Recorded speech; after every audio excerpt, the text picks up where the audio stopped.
Marcus Thorne adjusted his $1,000 tie, a predator sizing up his domain. The polished mahogany of the boardroom table reflected his confident smirk. Beside him, his beautiful, ambitious protégée Tiffany gave his hand a subtle squeeze under the table. This meeting was his kingmaker. He was about to present his 5-year growth strategy to the mysterious new CEO of their parent company, Vanguard Holdings. A promotion to senior vice president was practically in his pocket. He just had to impress some corporate titan he'd never met. He leaned over to his rival David Chen, whispering with a smug chuckle, "Wish my wife could see this. She thinks my biggest decision of the day is what to have for dinner." Little did he know the biggest decision of his day had already been made for him by the very woman he so casually dismissed. The boardroom doors were about to open, and his entire world was about to burn to the ground. The morning sun, pale and indifferent, streamed through the floor-to-ceiling windows of the penthouse Marcus Thorne called home.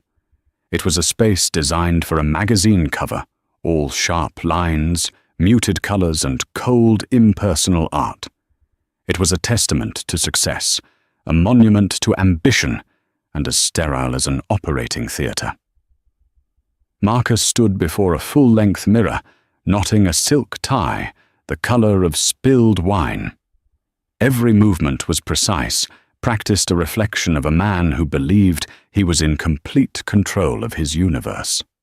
"Catherine, have you seen my sterling silver cufflinks, the ones from the Geneva trip?" He called out, his voice echoing slightly in the cavernous living area. He didn't turn, simply watched his own reflection, admiring the cut of his Italian suit. From the kitchen, a space of gleaming stainless steel and marble that rarely saw any actual cooking, Catherine Vance emerged. She was dressed in simple grey yoga pants and a soft worn cotton t-shirt. Her dark hair was pulled back in a loose ponytail, and her face was devoid of makeup. To an outsider, she was the picture of understated stay-at-home comfort. To Marcus, she was a part of the decor he had long since stopped noticing. "They're in your travel valet on the dresser, where they always are," she said, her voice even and calm. She held a mug of black coffee in her hands, the steam curling around her fingers. Marcus grunted, finding them exactly where she said. "Right, big day today. The final presentation to the new Vanguard CEO." He clipped the cufflinks into place, the metallic click punctuating the silence. "This is it, Kate. The move to the C-suite. Everything I've been working for." "I'm sure you'll be wonderful, Marcus," she replied, taking a slow sip of her coffee.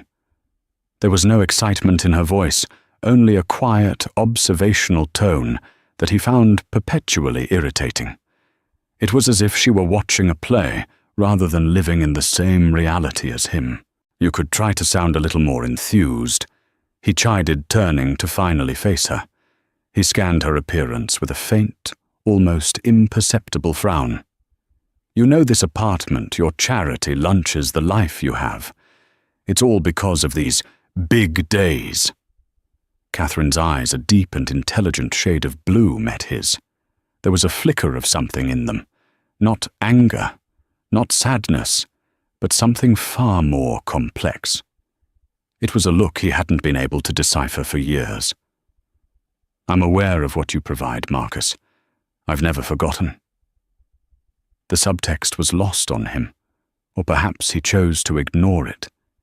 He saw only the unassuming woman before him, the one who had abandoned her own promising career in software engineering 15 years ago, when he'd received his first major promotion. It was his narrative, the one he'd polished and perfected. Over time he had soared, and she had settled. He had graciously allowed her to retire into a life of leisure while he wrestled with the titans of industry.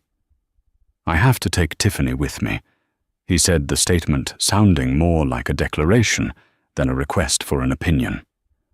She was instrumental in compiling the data for the presentation. It's good exposure for a junior analyst. Catherine's expression didn't change. She just nodded slowly. Tiffany Hayes, the blonde from the marketing department, the one you mentored at the company retreat in Aspen. Marcus felt a brief, uncomfortable jolt. He hadn't realized Catherine paid that much attention. Yes, that's the one. She's bright, eager to learn. He conveniently omitted that Tiffany was 26, worshipped the ground he walked on, and had spent the previous evening in a hotel room with him, celebrating their pre-victory. Well, I hope her exposure is educational, Catherine said, turning to place her mug in the sink. The words were simple, yet they hung in the air with an odd weight. Marcus dismissed it as another one of her passive-aggressive moods. He grabbed his leather briefcase, the scent of expensive cologne trailing behind him. He paused at the door, looking back at his wife. She stood with her back to him, staring out the window at the sprawling Chicago skyline. For a fleeting moment, she seemed like a stranger in their home. "Don't wait up," he said the words a familiar refrain. "It's going to be a long day of meetings followed by a celebratory dinner." "Oh, I won't," Catherine replied, her voice soft but clear. "I have a very busy day myself. You have no idea." He chuckled a short, condescending sound. "Right. Shopping at Neiman Marcus or planning another fundraiser. Try not to strain yourself." He closed the door behind him, the solid thud sealing him out of her world and her into the gilded cage he had so carefully constructed. He walked to the elevator, a triumphant smile on his face, picturing Tiffany waiting for him in the lobby, her eyes bright with admiration, and something more. He felt powerful, untouchable, the king of his castle. Meanwhile, Catherine remained at the window, watching her husband's black sedan pull away from the curb 40 floors below. She took a deep breath, the first truly relaxed one she'd taken all morning. She pulled the band from her hair, letting it fall around her shoulders. She walked over to the sleek, minimalist coffee table and picked up a tablet. With a few taps, she pulled up a file. It was the complete acquisition portfolio of Innovate Dynamics, the company Marcus worked for, by her company Vanguard Holdings. She scrolled through the executive roster until she landed on his name, Marcus Thorne, Vice President of Marketing. A small, cold smile touched her lips. "Enjoy your celebration, Marcus," she whispered to the empty, opulent room. "It's the last one you'll be having for a very long time." She then swiped to her calendar. Her first appointment at 10:00 a.m. was labeled in bold letters, "Board Meeting Introduction to Innovate Dynamics Senior Staff." The leather seats of Marcus's Mercedes were the color of rich cream, a stark contrast to the vibrant red of Tiffany Hayes's dress. The dress was a strategic choice, bold enough to be memorable, yet tailored enough to scream ambition rather than desperation. She had spent 2 hours getting ready, every strand of her honey blonde hair lacquered into a perfect sleek sheet. "Are you nervous?" she asked, her voice a purr. She ran a perfectly manicured finger along the dashboard. "You don't seem nervous at all. You seem like a god." Marcus laughed, a deep, confident sound that filled the car. "Nervous Tiffany nervousness is for the unprepared. We've been over this presentation 100 times. The numbers are solid. My strategy is revolutionary. This new CEO, whoever he is, will have no choice but to be impressed." He emphasized a casual assumption, based on the aggressive acquisition tactics Vanguard Holdings was known for. "And me?" she asked, turning in her seat to face him fully. "Will they be impressed with me?" "They'll see a sharp, dedicated analyst who supports her vice president," he said, reaching over to place a hand on her knee. He gave it a possessive squeeze. "Just stick to the script. Let me do the talking unless I direct a question to you. Answer concisely. Look smart. That's all you need to do. This is my show." Tiffany's smile tightened, almost imperceptibly. She craved the spotlight, but she understood the hierarchy. For now she was his accessory, the brilliant but subordinate mind who helped the great Marcus Thorne achieve his destiny. Her time would come. She believed his promises that once he was promoted, he would create a new director position just for her, and that he would finally leave his boring, passionless wife. Catherine didn't seem to mind you taking me. She probed, testing the waters as she often did. Doesn't she ever get suspicious? Marcus scoffed, his eyes fixed on the traffic ahead. Kate. She stopped paying attention a decade ago. She lives in her own little world of charity benefits and book clubs. I doubt she even remembers your name. To her, you're just some intern I'm magnanimously giving a career boost. It's the perfect cover. The perfect cover. The phrase stung Tiffany more than she let on. She wasn't a cover. She was the future. She was the one who understood his ambition, who matched his drive. Catherine was a relic, a ghost from a past life he hadn't yet managed to shed. She just seems so placid, Tiffany mused. When I saw her at the company holiday party, she barely spoke. She just stood there smiling. It was kind of sad. It's not sad, it's comfortable, Marcus corrected. She has everything a woman could want without having to lift a finger. I gave her that. She should be grateful. He truly believed it. His guilt over the affair was a tiny, shriveled thing, easily overshadowed by his sense of magnanimity. He was providing for 2 women in his mind. He was a modern-day patriarch.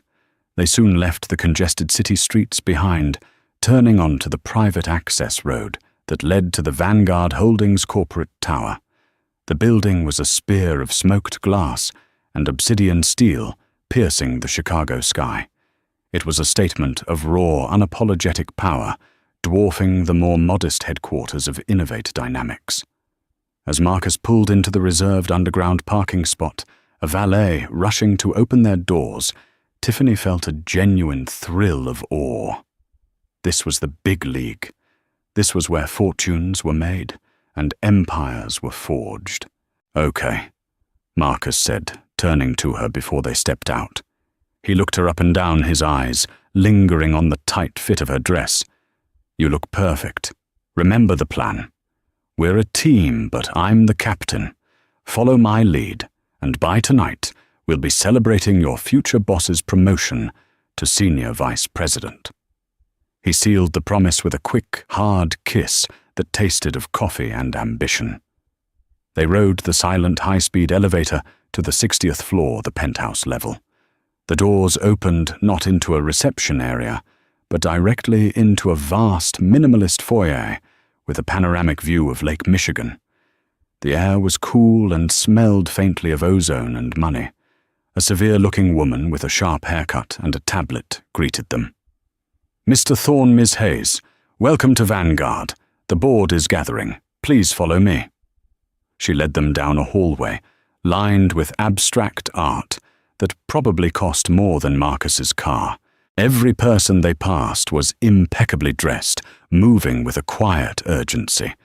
The atmosphere was electric, a stark contrast to the often complacent culture at Innovate Dynamics. Marcus felt his own confidence swell. He belonged here. This was his natural habitat. He glanced at Tiffany, who was trying her best to look composed, but whose wide eyes gave away her awe. He gave her a reassuring wink. He was her guide in this rarefied world, her benefactor. The assistant stopped before a pair of towering frosted glass doors. They are ready for you. Mr. Sterling is already inside. Richard Sterling was the outgoing CEO of Innovate Dynamics, a man in his late 60s who was happy to take his golden parachute and retire to Florida. He was a formality, a bridge between the old and the new. The real power the person Marcus had to conquer was waiting on the other side of those doors. Marcus smoothed his suit jacket, took a deep breath, and pushed the door open, stepping into the brightest, most intimidating boardroom he had ever seen. And into the beginning of his end. The boardroom at Vanguard Holdings was less a room and more a theater for corporate warfare. One entire wall was a seamless pane of glass, offering a godlike view of the city below. The table was a single colossal slab of polished granite, so dark it seemed to absorb the light. Seated around it were a dozen people who radiated an aura of calm, lethal competence. These were the Vanguard executives. At the head of the table sat Richard Sterling, looking more like a guest than a host. Marcus scanned the faces. There was the CFO, a stern-looking man in his 50s, the head of legal, a woman with sharp, intelligent eyes, and several other VPs he recognized from industry publications. They were the Sharks, and he was here to prove he was one of them. "Marcus, good of you to join us," Richard Sterling said, his voice a little too loud in the hushed room. "Everyone, this is Marcus Thorne, our VP of Marketing at Innovate Dynamics, and his analyst, Tiffany Hayes." Nods were exchanged, cool and appraising. Marcus felt a dozen pairs of eyes sizing him up, and he met them with his most charming, confident smile. He and Tiffany took the 2 empty seats opposite the main board members. He placed his sleek laptop and a leather-bound folio on the table, the movements economical and self-assured. David Chen, his internal rival, and the VP of Operations was seated a few chairs down. David gave him a tight, professional nod. Marcus saw the flicker of jealousy in David's eyes and savored it. David had come alone. Marcus, on the other hand, had brought his star protégé, a visual testament to his leadership and eye for talent.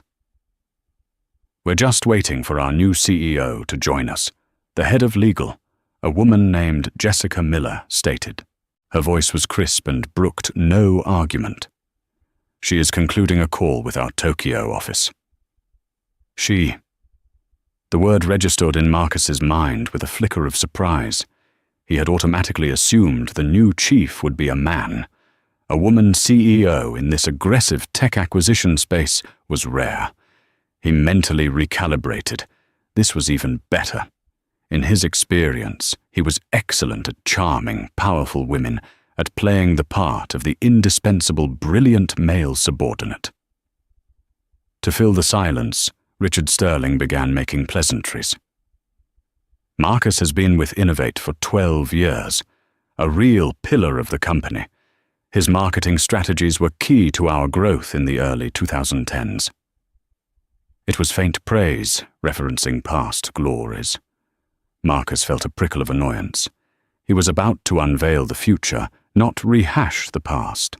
He directed a charming smile towards Jessica Miller. "Richard is too kind. The past is prologue. I'm far more excited to discuss the next 5 years. We're on the cusp of penetrating the South American market in a way no one has anticipated."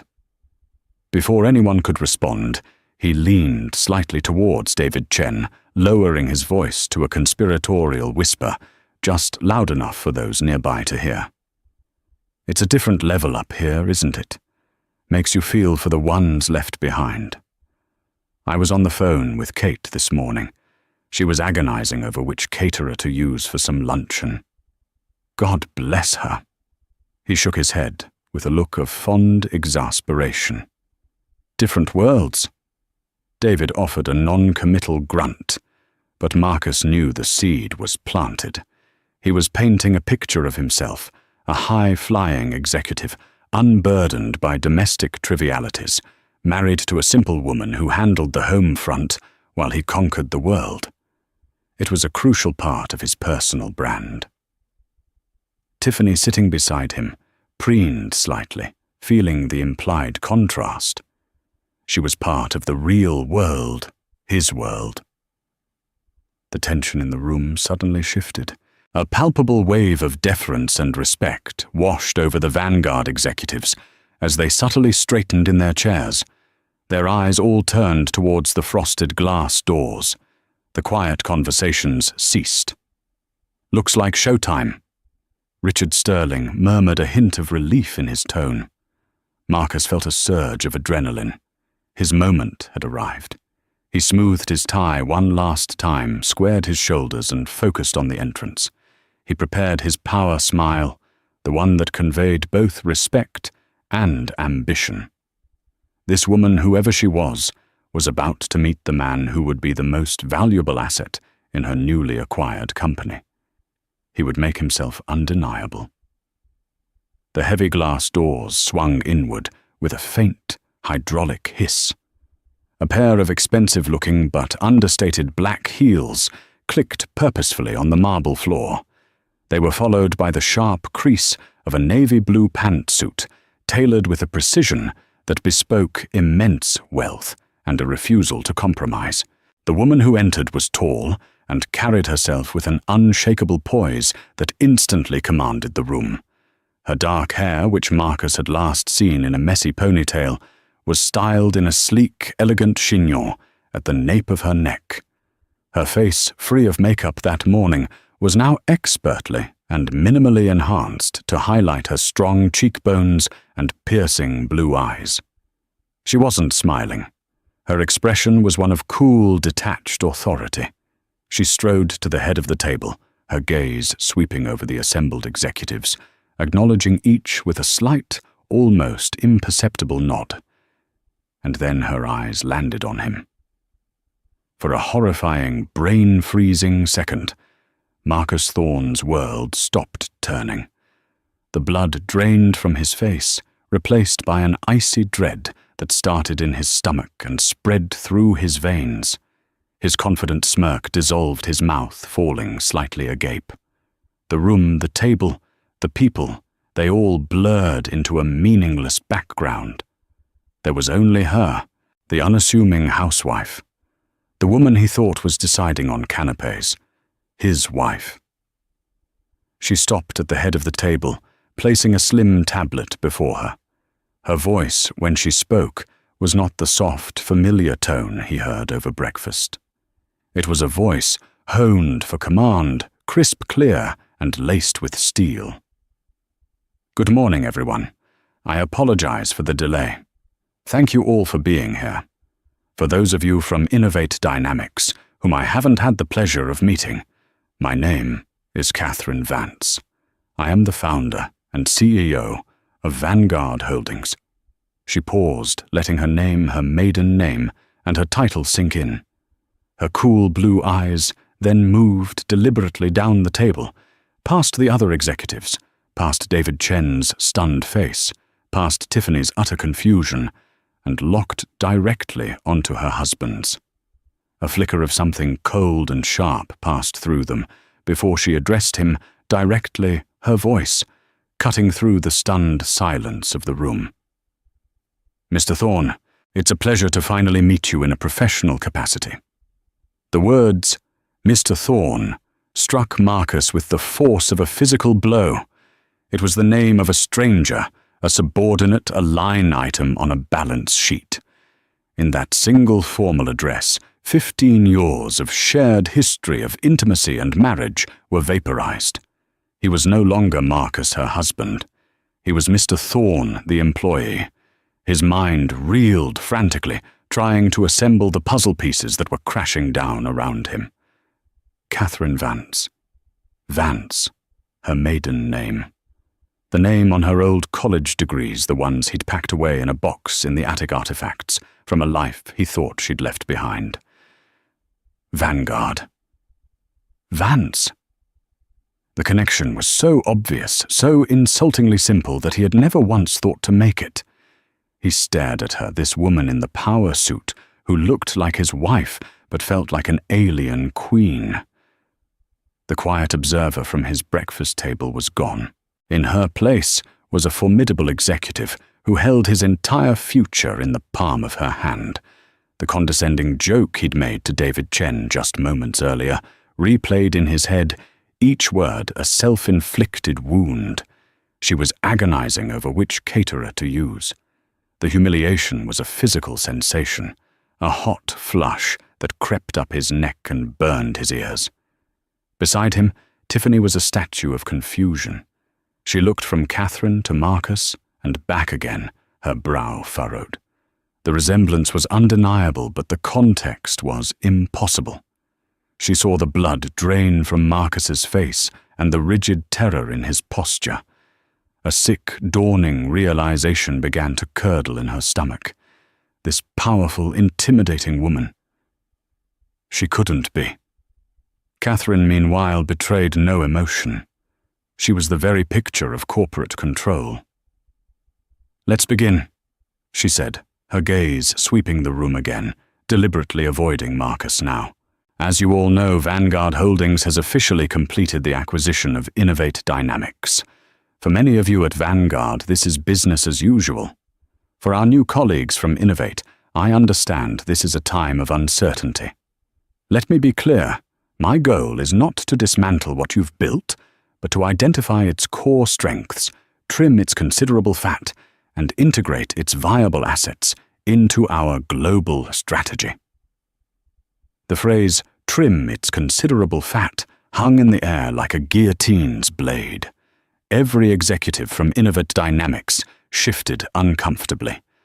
Marcus felt a cold sweat break out on his forehead. "I have spent the last 6 weeks performing a deep dive into every department," Catherine continued, tapping her tablet. A massive screen behind her lit up with complex charts and data streams. Finance operations, R&D, and marketing. I've read every report, analyzed every metric, and reviewed every 5-year plan. Which brings us to today's agenda. Her eyes, like a hawk's, finally settled back on Marcus. "Mr. Thorne, I believe you have a presentation for us regarding a proposed expansion into the South American market." It was a command, not a request. Marcus's throat was dry. His hands resting on his laptop were trembling slightly. All the confidence, the swagger he had walked in with had evaporated. He felt naked, exposed, a fool in a $1,000 suit. He looked at the faces around the table. The Vanguard executives were watching him with predatory curiosity. David Chen was staring at him with a mixture of shock and what looked sickeningly like pity. And Tiffany.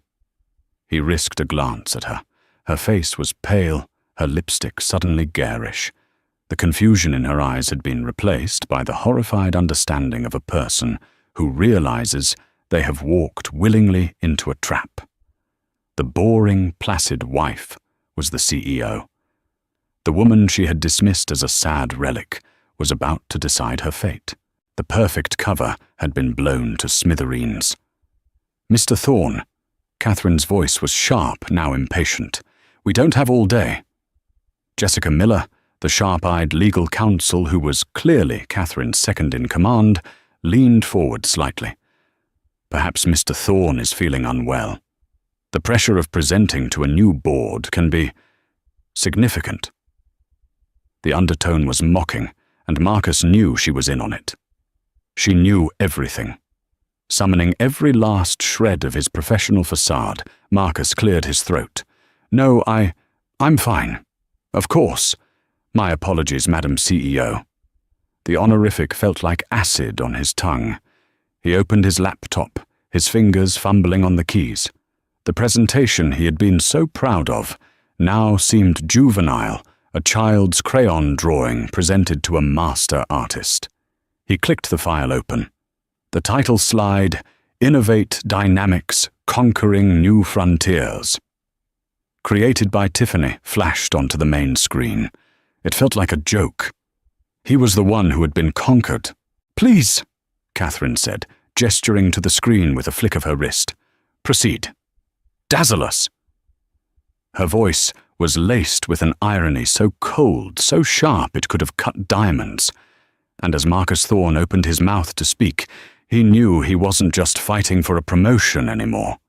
He was fighting for the very last vestiges of his professional life in front of the woman whose life he had so thoroughly and foolishly underestimated. The unveiling was complete. The dissection was about to begin. Marcus began to speak, his voice, a strained, hollow version of its usual confident boom.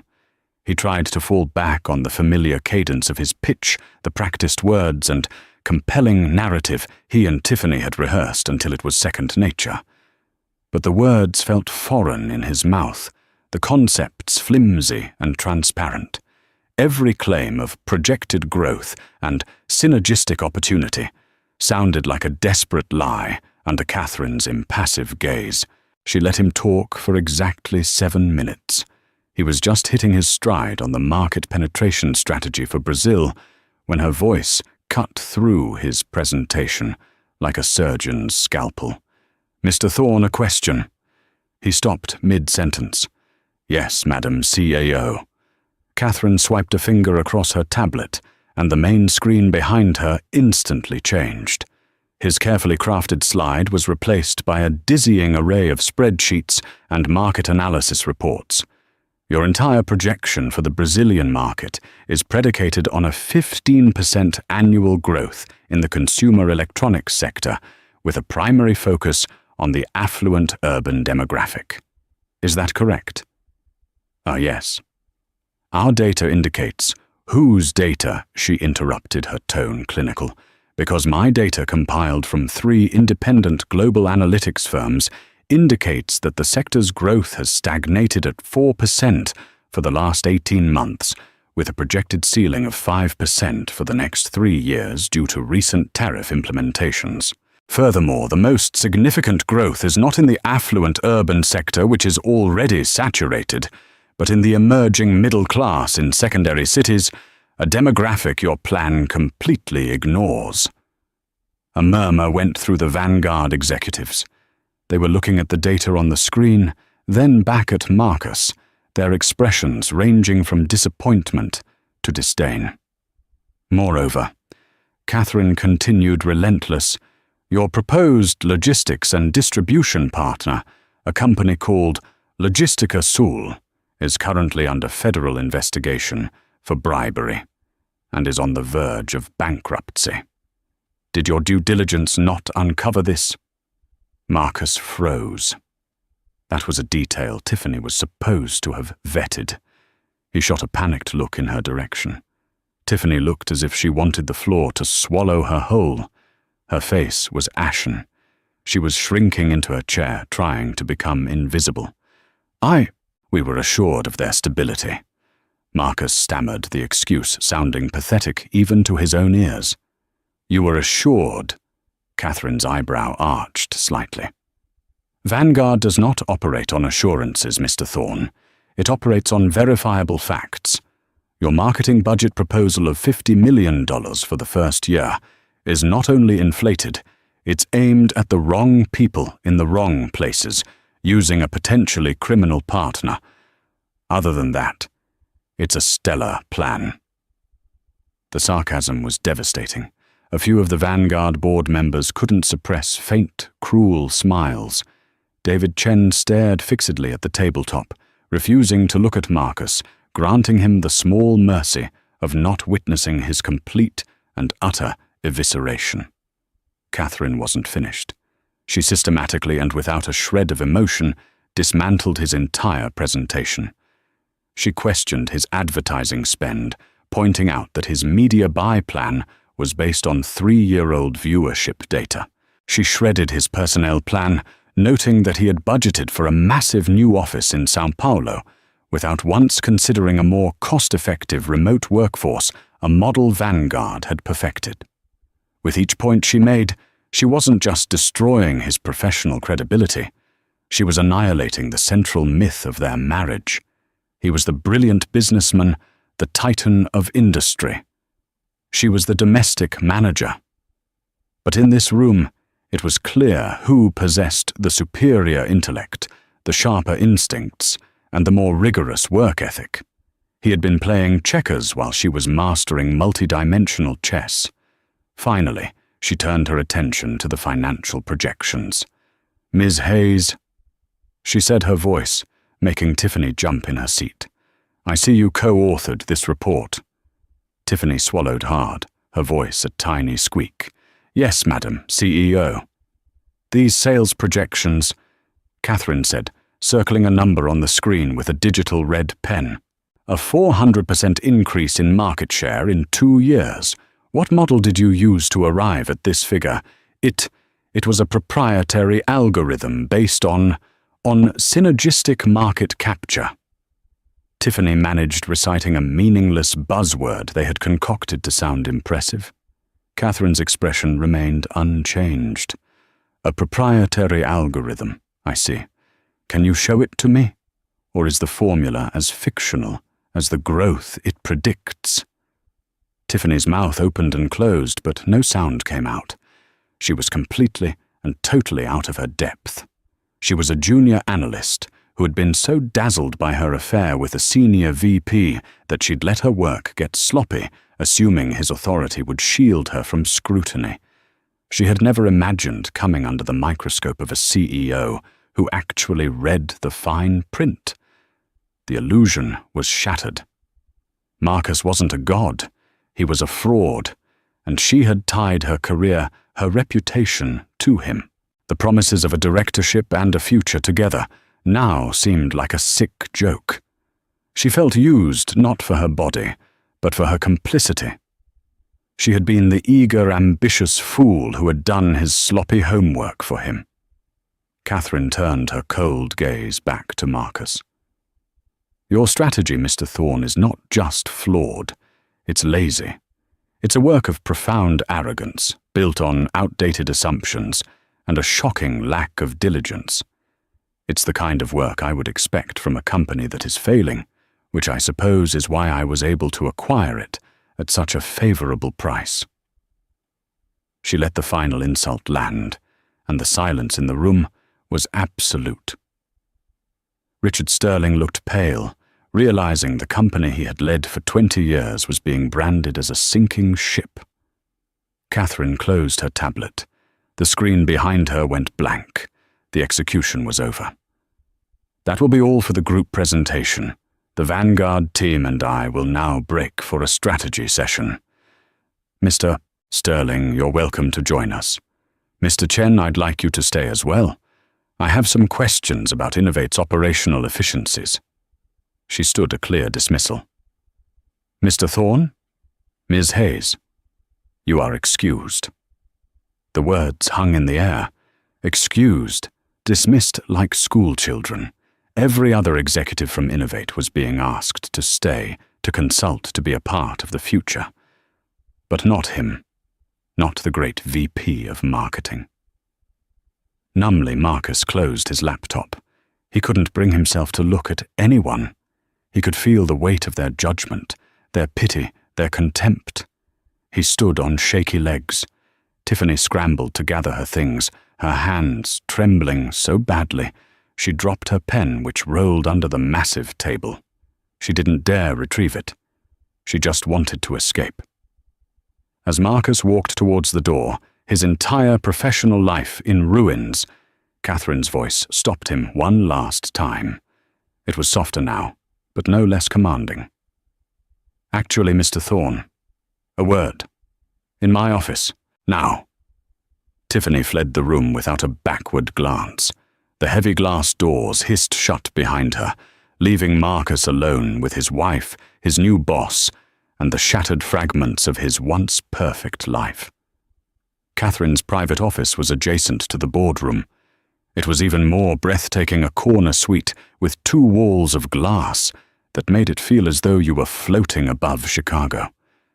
The decor was minimalist and tasteful, a large oak desk, a few carefully chosen pieces of modern art, and shelves lined not with awards, but with books on economics, philosophy, and engineering.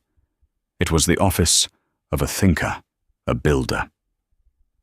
Marcus walked in like a man condemned, his footsteps silent on the plush grey carpet. Catherine walked past him to stand before the window, her back to him, looking down at the city. The power dynamic was absolute. She didn't offer him a seat. Silence stretched for a long, agonizing minute. Marcus's mind raced, searching for a strategy, an angle, a way to salvage this nightmare.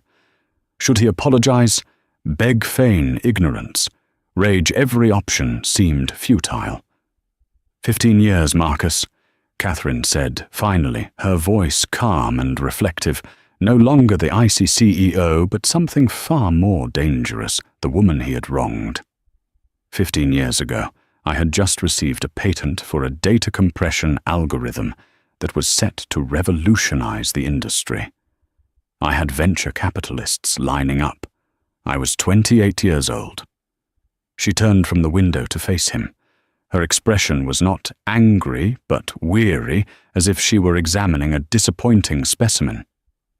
And then you got that promotion to senior director. You said we had to move to Chicago. You said you needed my support. You said one career in the family was enough, and yours was already on a clear trajectory. You asked me to choose. Kate, He started, his voice cracking. Don't, she said, holding up a hand. Let me finish. I was in love. I was naive. I believed in the partnership. So I chose you. I put my patent in a drawer. I put my dreams on hold. And I became Mrs. Catherine Thorne, the perfect corporate wife. I planned the dinners. I charmed your bosses. I created the serene, effortless home life that allowed you to focus solely on your ambition. Every word was a perfectly placed stone building a wall between them. For a while, I even believed the story you told everyone, she continued, taking a step closer, that I had simply retired, that I was happy with my charities and my book clubs. But then I started to see it, the condescension, the little jokes at my expense, the way you'd explain simple financial concepts to me as if I were a child. You didn't just want a supportive wife, Marcus. You wanted a smaller one. You needed me to be small so you could feel big. He flinched. The truth of her words was undeniable. He had done all those things. I started to get bored, she said, her voice turning colder. And then about 5 years ago, I got angry. So I took out that old patent. I used the inheritance my parents left me, the money you always called my little hobby fund, and I started a small consulting firm from the study you never used. I hired 2 brilliant young coders. I worked while you were on your business trips and late-night client dinners. The pieces clicked into place with sickening clarity. The later nights she spent on her laptop, which he'd dismissed as online shopping, her frequent lunches with friends in the financial district. It had all been happening right under his nose. Vance Consulting became Vanguard Holdings. She stated simply, we didn't just invest. We built. We created. We innovated. While you were busy rearranging the deck chairs at a stagnant company, I was building a fleet of battleships. And when the opportunity came to acquire Innovate Dynamics, well, the irony was just too delicious to pass up. Finally, the dam of Marcus's shock broke, replaced by a desperate, sputtering rage. So this is all some elaborate revenge plot. You bought my company just to humiliate me, because I had an affair. Catherine actually laughed, a short, sharp, humorless sound. An affair, Marcus. You are so breathtakingly arrogant. You think this is about Tiffany Hayes. She's a symptom, not the disease. I've known about your flings for years. Tiffany the paralegal from 2 years ago, the one in HR before that. You're as predictable as you are pathetic. Your infidelity was just confirmation of what I already knew. Our marriage was a hollow shell, a business arrangement where I was the silent, unpaid partner. She walked to her desk and picked up a thick manila envelope, holding it out to him. This isn't about revenge, Marcus. This is about a course correction. My course correction. He didn't take the envelope. He knew what it was. Those are divorce papers, she said. My lawyers will be in touch with yours. The penthouse is in my name. The assets from my inheritance are firewalled. You will get exactly what you are entitled to under the prenuptial agreement we signed, which, if you recall, you insisted upon to protect your future earnings. As for your professional life, Her CEO persona snapped back into place. Your performance today was abysmal. Your department is bloated and ineffective. Your leadership is based on ego, not results. You are a liability to my company. However, firing you on day one would be messy. So here's what's going to happen. Your department is being restructured, effective immediately. Your role as VP of Marketing is redundant. We are creating a new temporary position for you Special Projects Consultant reporting directly to David Chen, the final perfect humiliation. He would be reporting to his rival. You will be tasked with overseeing the orderly transition of assets and accounts until your position is eliminated in 3 to 6 months. Your bonus is forfeit. Your stock options are now under the control of the new parent company. You will clean out your office by the end of the week. Is that clear, Mr. Thorne? Marcus stood there utterly defeated. He had lost his wife, his mistress, his job, his reputation, and his dignity in the span of a single morning.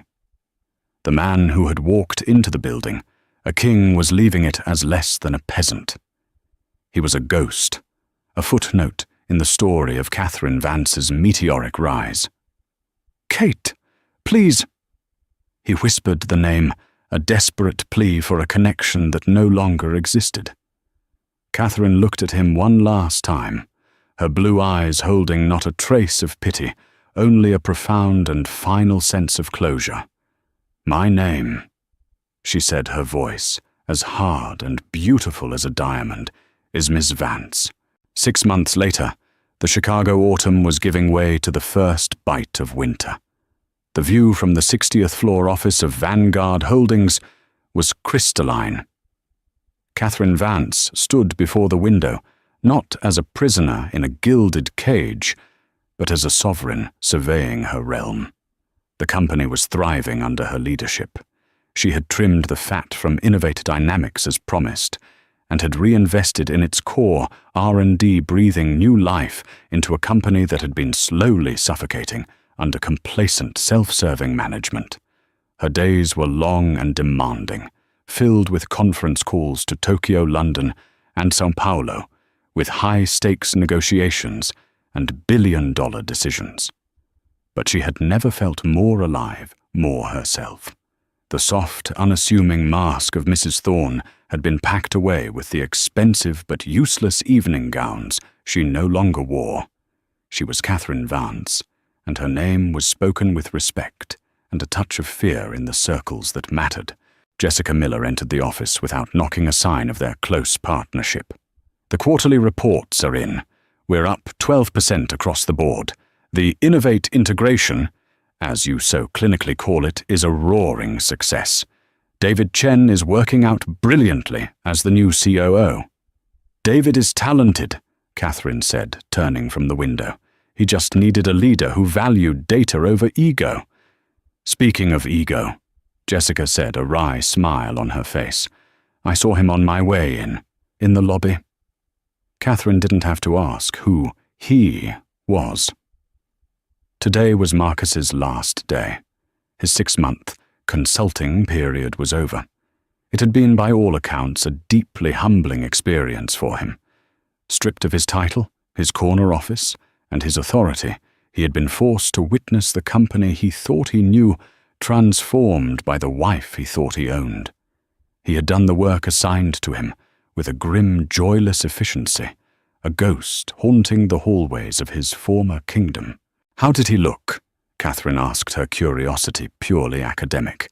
"Smaller," Jessica replied, "and older. He was carrying one of those standard cardboard boxes with a plant and a picture frame sticking out. The ultimate corporate walk of shame." Catherine nodded slowly. There was no triumph in her, no gloating. That had burned out of her system months ago.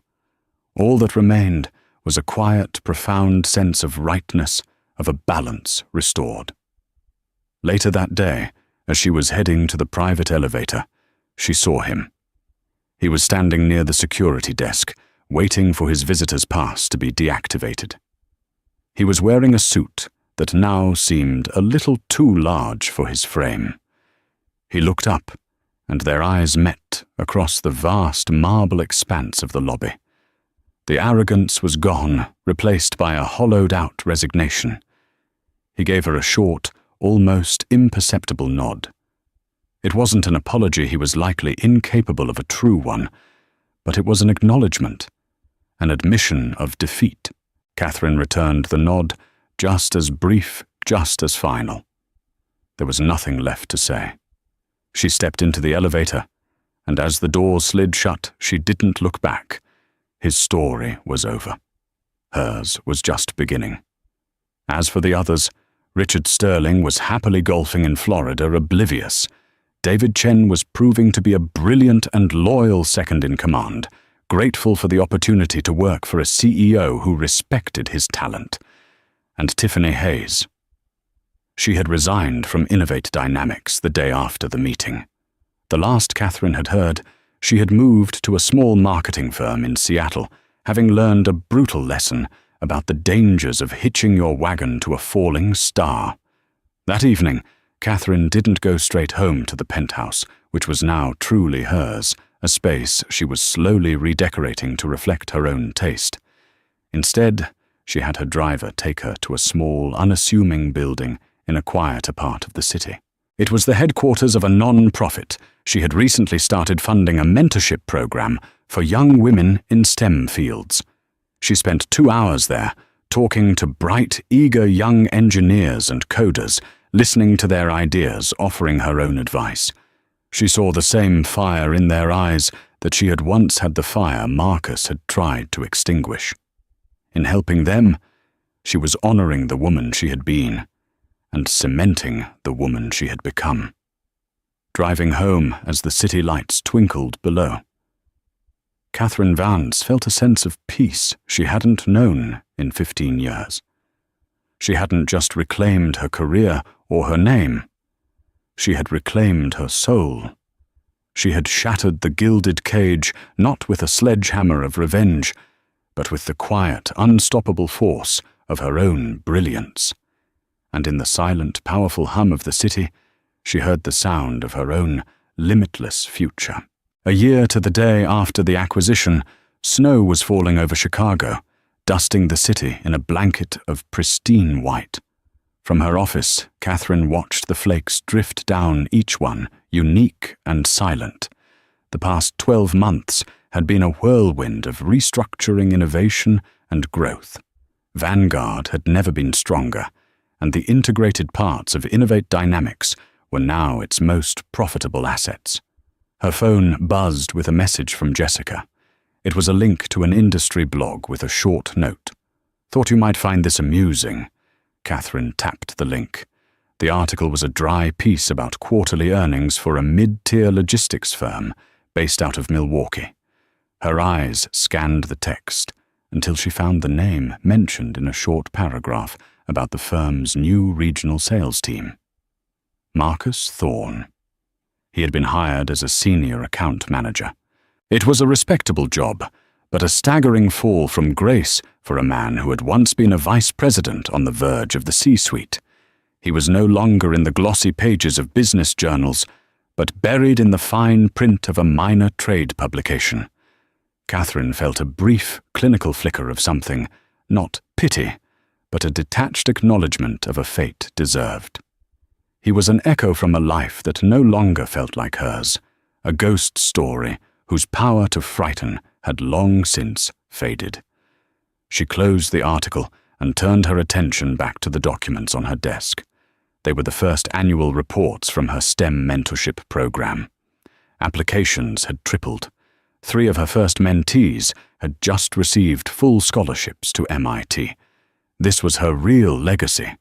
It wasn't in the destruction of one man's ego, but in the construction of futures for countless brilliant young women.